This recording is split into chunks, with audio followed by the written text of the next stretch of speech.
안녕하세요 누이터 여러분, 수습기자 김효선입니다. 오늘은 재테크에서 빼놓을 수 없는 내 집 마련 방법인 주택청약의 기초를 마스터해보려고 합니다. 최근 3기 신도시 사전청약에 당첨되려면 최소 16년 이상 청약통장에 납입해야 한다는 결과도 나왔죠. 청년들은 이래서 도대체 청약을 할 수 있는 건지, 청약통장이 쓸모는 있는 건지 고민도 많으실 텐데요. 오늘 그 궁금증들을 싹 다 모아서 정리해드리겠습니다.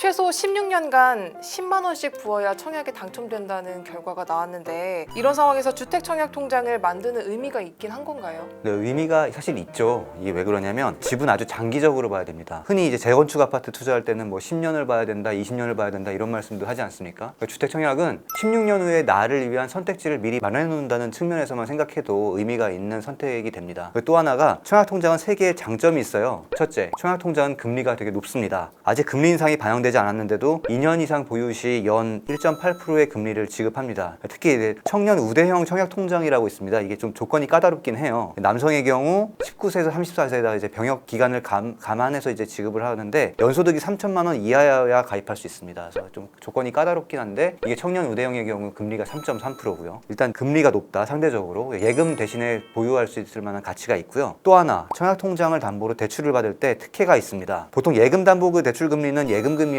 1.25%의 가산금리를 더해서 정하는데, 청약통장 담보대출은 CD금리 91일물에다가 1.25%를 더합니다. CD금리가 뭔지 이제 모르시는 분들이 많이 있을 텐데, 이제 금융기관이 돈을 빌리고 빌려줄 때 책정하는 기준금리고요. 이게 지금 현재 0.92%입니다. 그래서 이제 대출금리가 1.25%의 가산금리를 감안하면 연 2.1% 정도 되는 거거든요. 저희가 지금 이 녹화하는 시점 기준으로 2.17%면 요즘 같은 신용대출이나 마이너스 통장금리가 우상향하는 구간에서는 상당히 매력적인 금리죠. 또 하나 마지막 장점이, 이게 청년분들 대상으로는 가장 큰 장점이 될 것 같은데요. 소득공제 혜택이 있습니다. 청년 우대형이든 일반형이든 총 급여액이 7천만 원 이하인 무주택 세대주, 부모님이랑 같이 사시는 분들은 안 되고, 이분들은 이제 연 240만 원 한도로 납입금액의 40%를 소득공제 받을 수 있습니다. 그러니까 연 240만 원을 불입을 하게 되면 아까 효선 씨가 말씀하신 월 10만 원이 아니라 20만 원씩 붙게 되면 1년에 96만 원을 공제로 받을 수 있습니다. 청년 우대형은 여기에 더해서 500만 원까지 이자 소득 비과세가 혜택이 또 있고요. 이런 것들 감안하면 청약통장도 통장장 자체로 매력이 있습니다. 근데 소득공제는 이제 가만히 있는다고 다 받을 수 있는 건 아닙니다. 홈택스에서 자동으로 나오지 않기 때문에 무주택 확인서를 발급받아서 은행에 제출하셔야 됩니다. 부모님과 세대 분리를 미리 해두셔야 되고요. 이거 안 해서 못 하시는 분들 많거든요. 그래서 한번 챙겨보시기 바랍니다.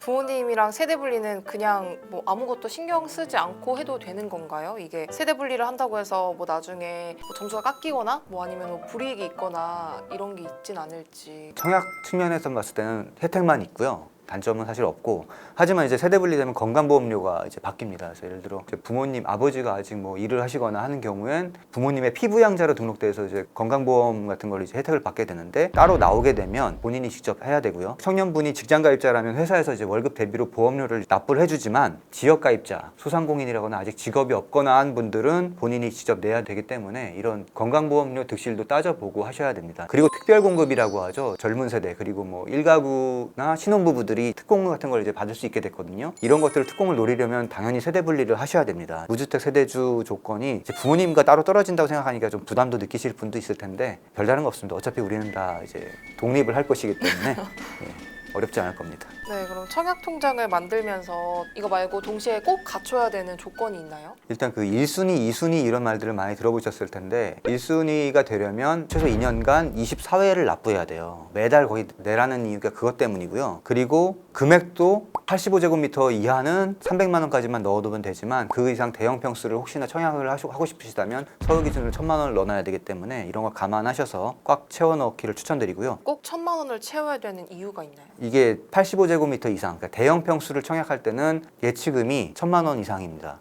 이게 그 지역별 그리고 투기과열지군이 아니냐에 따라 조건이 좀 다른데, 서울 수도권은 대부분 1,000만 원이라고 보시면 돼요. 저도 사회 초년생일 때 미리미리 한 20만 원씩 몇 년간 추후 납부하다가 나중에 혹시 대형을 하고 싶으시다면 청약통장에 1,000만 원을 채워 넣는 것을 추천드립니다. 일찍 시작하셔야 되는 이유가, 이 소득공제 아까 혜택 말씀드렸죠. 이게 급여소득이 7천만 원 이하여야지 소득공제 혜택을 받을 수 있기 때문에 조금이라도 연봉이 낮을 때 미리 해두는 게 혜택이 낮습니다.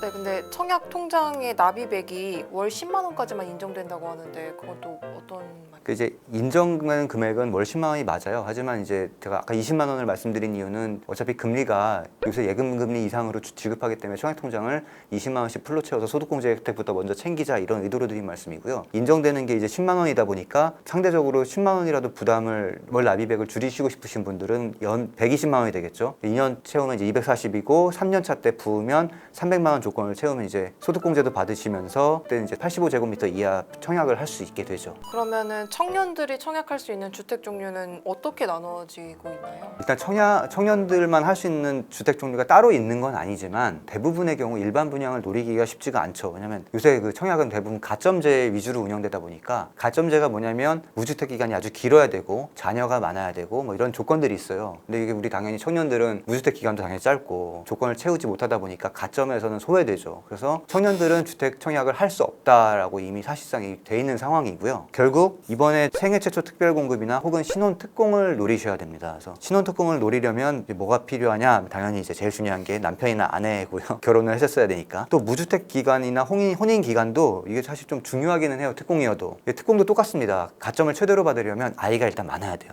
그리고 혼인 기간이 짧으셔야 됩니다. 그래서 가장 풀로 가점을 받으려면 특공 조건으로 결혼한 지 3년 이내이면서 아이가 셋 이상이어야 되더라고요. 그래서 사실 이 조건이 충족되기는 어렵지만 또 안 계시는 건 또 아니더라고요. 그래서 뭐 이런 조건들을 채우셔야 됐는데 생애 최초 특공은 이제 이것도 조건이 있습니다. 생애 최초 특공은 소득세 납부 실적이 중요합니다. 소득세를 미납하신 경험이 있다거나 하면 이제 청약이 안 되니까 이거 참고하셔야 되고요. 마찬가지로 생애 최초나 신혼 특공은 무주택자여야 합니다. 그리고 청년분이어도 소득이 아주 많은 분들이 있을 수 있잖아요. 이런 분들은 차라리 청약통장을 1,000만 원 꽉꽉 채우시고 34평형 이상의 대형 평수 청약을 넣으시길 권합니다. 그 85초과 40평대의 아파트들은 그냥 절반이 추첨입니다. 소득만 있고 내가 돈을 모아서 분양가의 70%를 납부할 수 있다 싶으신 분들은 그냥 대형 평수 청약을 추천드리겠습니다. 네, 그러면 국민주택이랑 민영주택 중에서는 어떤 걸 선택하는 게 유리할까요? 민영은 말 그대로 이제 뭐 레미안이라든가 자이라든가 이런 일반 건설사들이 공급하는 거고 국민주택은 뭐 LH나 이런 것들인데 당연히 가격적인 측면이나 이런 것들은 국민주택이 유리해요. 그리고 아까 청년분들은 특별 공급밖에 안 된다고 말씀을 드렸죠. 그래서 국민주택은 일반 공급이 20%밖에 안 되고 특공이 80%입니다. 특공이 이번에 다 제도 바뀌면서 또 85%로 높아졌어요. 이래서 국민주택이 상당히 특공이 많기 때문에 당연히 유리하고요. 그리고 반대로 민영은 절반 정도가 특공이고 절반이 이제 일반 분양이고요. 국민주택의 물량도 더 많기 때문에 뭐 당연히 유리한 걸로 따지면 국민주택이죠. 하지만 선호도가 민영이 더 높습니다. 압도적으로. 그 가점제랑 추첨제가 있다고 하셨는데 이 두 개 가점제와 추첨제 차이는 또 뭔가요? 지금 사실 가점 만점자들도 많이 나오는데 50대 중후반에 자녀 2명이고 노부모를 모시기도 하고 뭐 이런 경우들이 이제 만점을 노릴 수 있는 수준이 딱 이 정도거든요. 그동안 집도 안 사고 너는 사회를 위해 많이 희생했다. 어떻게 보면 이제 이런 분들을 위해서 이 가점자 유선의 공급 정책을 최근에 펴고 있는 거고요. 그래서 가점 항목은 무주택 기간이 총점이 32점, 부양가족 수가 35점이고요. 입주자 저축 가입 기간, 이게 청약 통장을 얼마나 오랫동안 보유하고 있는지에 관련된 게 이제 17점입니다. 요즘은 만점이어야 당첨되는 경우가 이제 워낙 많아졌고요. 사실 이제 이렇다는 건 분양가가 그만큼 저렴하다는 거거든요. 분양가 상한제라 그래서 요새는 거의 집값의 한 60% 정도로 분양가가 나오는 것 같아요. 앉은 자리에서 당첨되자마자 수억 원의 목돈을 버니까 사람들이 더 많이 몰리고 그러다 보니까 가점이 더 중요해지고 젊은 층은 그만큼 소외되고 이런 게 계속 반복됐었던 거죠. 추첨은 당연히 말 그대로 뽑기입니다. 이제 청약홈에 들어가셔서 넣으면 랜덤으로 당첨자가 확정이 되고요. 만약에 당첨자가 포기하거나 한다면 이제 예비 후보들도 있거든요. 순차적으로 기회가 돌아가는 구조입니다. 추첨제 비중과 가점제 비중은 이것도 사실은 투기과열지구냐 청약과열지구냐 공공주택 지역이냐에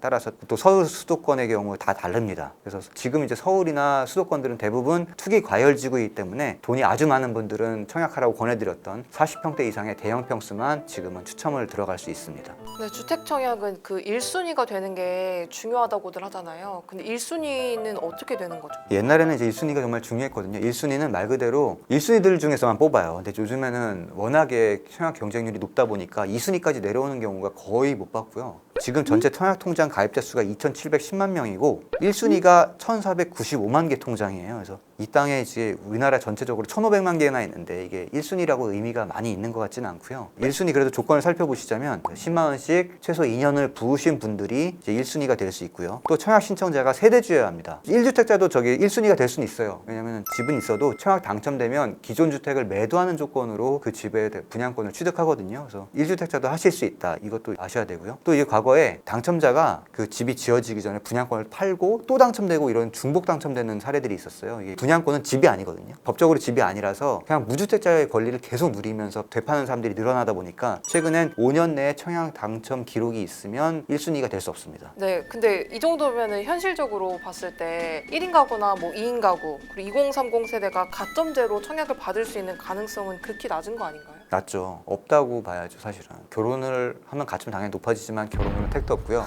거의 입양을 여러 명을 순식간에 하고 노부모를 모셔야 가점이 훅훅 늘어나고요. 이게 이랬기 때문에 청년층의 반발이 컸어요. 그래도 미리미리 준비하시고 대응하다 보면 먼 미래에 나에게 선물을 준다는 개념으로 그냥 그 정도로만 접근해도 충분하고요. 그리고 또 언제 정책이 바뀔지 몰라요. 젊은 층이 왜 무주택자 기간이 긴 장년층에게만 기회를 주냐 이렇게 해서 어느 날 갑자기 추첨자가 반 이상 도입될 수도 있는 거고요. 통장을 살려두고 1순위를 만들어 두고 하시면 언제 기회가 올지 모르기 때문에 그래도 꾸준한 관심을 기울이시는 거를 추천드리고 싶습니다.